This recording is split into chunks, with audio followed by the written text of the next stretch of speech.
The next great challenge to the United States and the international community is China. Will we confront China and have conflict? Will we confront China and convince China to cooperate? How will we manage this new rising power? Far more economically powerful than any country we've ever faced in history, but also a country that has a stake in the international system the U.S. helped to build, and which does not have all the allies and partners the U.S. has.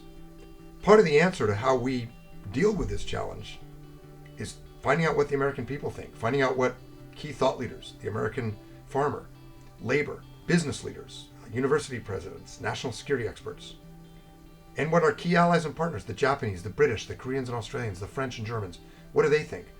CSIS surveyed all of them. Over half of the American public in our survey identified China as the country that presented the greatest challenge to our interests. That was more than 2-1 ahead of Russia and well ahead of North Korea, Iran, and others. The American public is deeply concerned about China and what China represents to the U.S. as a challenge.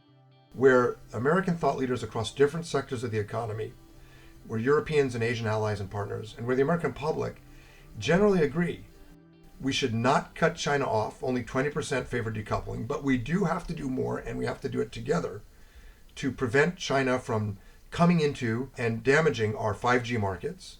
We also found there was very broad consensus among thought leaders in the US, Asia, and Europe on the importance of human rights. Well over half of US business leaders who responded to our survey actually support sanctioning China over human rights violations in Xinjiang, Hong Kong, Tibet, and within China itself, as long as they are targeted sanctions.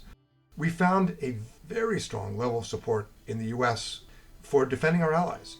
We asked on a scale of 1 to 10, how much risk should the United States take to defend Japan or Australia or Korea, Taiwan against Chinese military threats?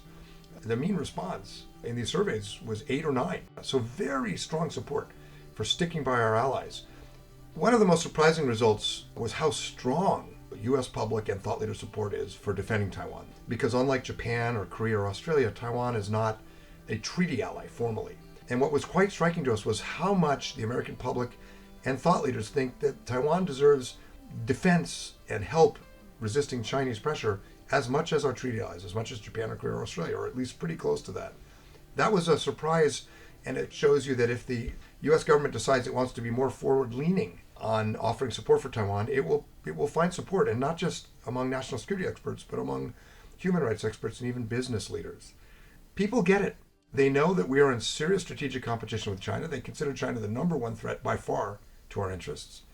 They want to compete. They want to do it with allies, but they don't want to throw the baby out with the bathwater.